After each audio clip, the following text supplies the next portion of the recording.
Oh, hello Dragonfly Swarm. Venti is a character that everybody and their mother wanted when Genshin Impact first came out, but then a massive portion of the community started saying he lost value, he's not as strong as he used to be, Kazuha is better, all sorts of things. And to an extent, I suppose there's merit to some of those claims, but not in the way you might think. And in fact, I would venture to say that even though times have been tougher than usual for Venti since Inazuma came out, he's now seeing quite a resurgence in viability and versatility in 3.1, which is exactly what I want to talk about today, cause he's making a comeback. So in this video, I'm gonna discuss a bit about the history of where Venti's been and where he is right now with regards to the meta, and I'll also be deep diving some of his strongest new teams, including multiple Bloom team variants as well as Quicken teams, all of which are actually very fun and quite strong, all for the purposes of helping you get an idea of whether it's worth pulling for or investing in your Venti right now. Before I start though, you should totally follow me on Twitch, cause I stream multiple days a week and I would love to see you over there. Anyways, let's get started by talking about some of the misconceptions and downsides Venti has faced in recent times. Starting with the statement, he's weaker, he's lost value, which is not entirely true. Venti is no stronger or weaker than he ever was. It's just that when Genshin Impact first came out, we very often saw late game content that was full of large hordes of enemies, and where does Venti thrive? In combat against large hordes of enemies. So throughout basically the entirety of the 1.x patches, Venti was just the 5-star to have, and there was this sort of inflated reputation that came with that, which was quickly deflated when 2.0 started. Yeah, not only did the Spiral Abyss begin to feature heavier enemies as well as straight up bosses and single target scenarios, but Hoyoverse even released an entire new cast of enemies that to this day remain significantly more difficult for Venti to crowd control than what we were used to. Therefore, people began relying less on Venti for clearing these new bits of in-game content, and since this trend of bosses and heavy enemies wasn't going away, even after months of Inazuma being out, a good chunk of the player base began assuming that Venti was just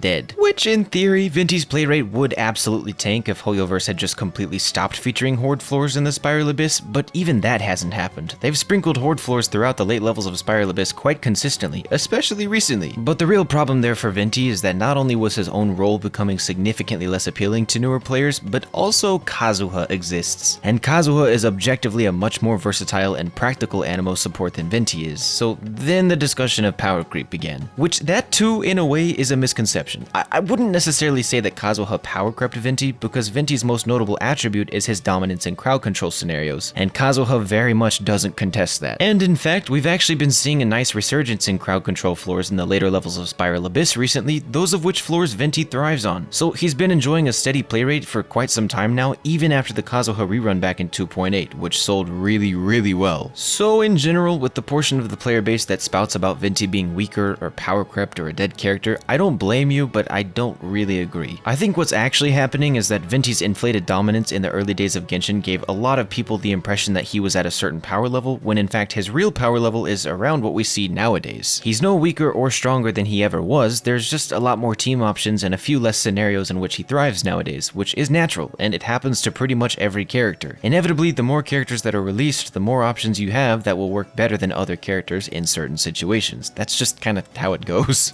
Well, I say that, but actually, with the release of Sumeru, Venti has enjoyed quite a significant number of new teams and strategies that have made even me invest in him, and I don't even like Venti that much. With Sumeru's introduction, Anemo characters have received some very interesting interactions with Bloom and Quicken, and Venti just so happens to be one of the best Anemo characters to capitalize on these new mechanics, thanks to his enjoyment of elemental mastery and his ability to constantly swirl. As such, I feel like in order to get an accurate perspective on how this has all changed Venti for the better, we kinda have to discuss the mechanics of the teams. So let's first talk about Venti's Bloom teams, or more accurately, Hyperbloom. Hyperbloom teams have come out as one of the strongest Dendro team types that we currently have access to, and a lot of that has to do with its very high damage potential in single target and AoE scenarios simultaneously. Take for example a Hyperbloom team with Raiden, Kokomi, Dendro Traveler, and Venti. The goal in this team is to use Kokomi to cause electrocharge reactions and Bloom reactions so that Raiden can consistently proc Hyperbloom, but with Venti here, he's sucking up all of the enemies into one spot as well as sucking up the Dendro cores into one spot, which in case you didn't know, Hyperbloom missiles actually aren't single target, their AoE is just really tiny. So with multiple enemies bunched together, it's possible for many of the Hyperbloom missiles to hit multiple enemies rather than just one, which significantly increases your AoE damage. And this principle applies to every variant of the Hyperbloom team, no matter which Electro, Hydro, and Dendro unit you decide to use. Generally, running characters like Kuki, EM Raiden, Kokomi, and Dendro Traveler will provide a higher focus on reaction damage, since their personal damage won't make up a crazy amount of the team DPS, but the good thing is that lots of these characters have supportive utility that makes the team much more enjoyable to work with. Alternatively, Alternatively, running powerful off-field units such as Fischl and Xingqiu in those respective slots will quite heavily restrict your access to survivability, but in exchange the team's damage ceiling will likely be higher thanks to the strong personal damage they provide. The only caveat to bringing Venti in any of these Hyperbloom teams is that he will often absorb Electro with his burst, meaning he's gonna be consistently stealing Hyperblooms from your Electro teammate, but the good thing about this is that thanks to how strong he is with a full EM build in Dendro teams, you'll typically want to run Venti with stacked EM anyways, meaning even when he does steal Hyperblooms, they're gonna be dealing quite significant damage. And yes, of course, you'll still want him to run a 4-piece Viridescent Venerer in this team because it will massively buff his swirl damage, Anemo damage, and his ability to shred resistance, which becomes more valuable the more damage your Hydro and Electro unit can deal. With weapons, I would argue Stringless will be one of his most valuable since his EM is helping him to deal swirl damage, Hyperbloom damage, and aggravate damage, which is a very significant amount of reaction damage. But Elegy for the End can also be quite nice in this team, and if you'd rather just double down on his personal damage, Skyward Harp, Polar Star, Aqua Simulacra, and Hunter's Path can also be competitive weapon options to choose from. But unfortunately, there really aren't that many notable 4-star weapons for Venti that even remotely compare to Stringless, so you'll have to work with weapons like Blackcliff Warbow, Prototype Crescent, Alley Hunter, Windblow Mode if you have it, etc. However, the next exciting team style I wanted to discuss is Quicken teams, or more specifically Aggravate teams, because it's become pretty clear that Anemo is busted with Dendro even though it can't even react with it. Well,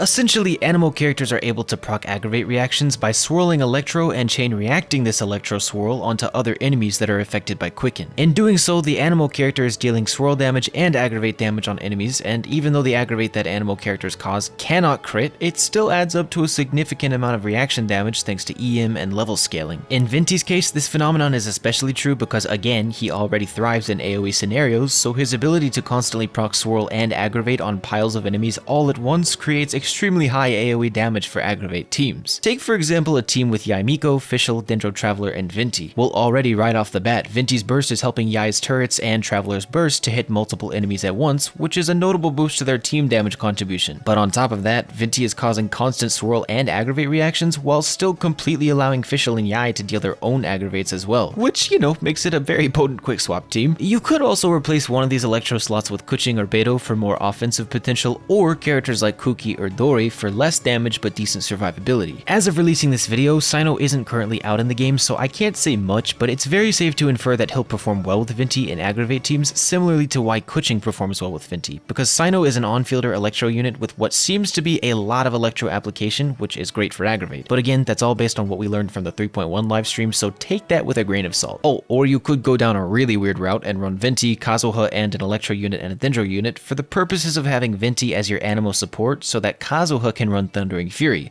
which allows this team to output an insane amount of swirls and aggravates. In general though, the only issue with these team variants is that Venti is taking up the team slot that you would generally fill with a support unit like Zhongli or Diona, so Venti's version of aggravate teams is best enjoyed by players who are okay with sacrificing comfortable gameplay for high damage outputs. You're absolutely gonna want Venti to run Viridescent Venerer in this team since shredding Electro resistance is so valuable because, you know, it's an Electro-centered team. But also, my weapon recommendations for Venti in this team are gonna remain pretty much the same as they are for his Hyperbloom teams because he can't actually strengthen his own aggravate damage with crit and damage modifiers since technically his aggravates are considered transformative. That's because he's not actually causing aggravate on his own, but rather using chain reactions from swirl to cause it, so yeah. Regardless, still swag. Both of these team variants have a lot of possible setups with Venti in mind, and he benefits greatly from being placed in the teams for many different reasons. So even though I did explicitly say that I don't think Venti is any weaker or any stronger in 3.1, I do think he's become quite a bit more applicable to the meta than he's been in recent times. And although Kazuha and Sucrose have definitely also solidified their spots in Dendro teams, Venti has done so in a way that feels very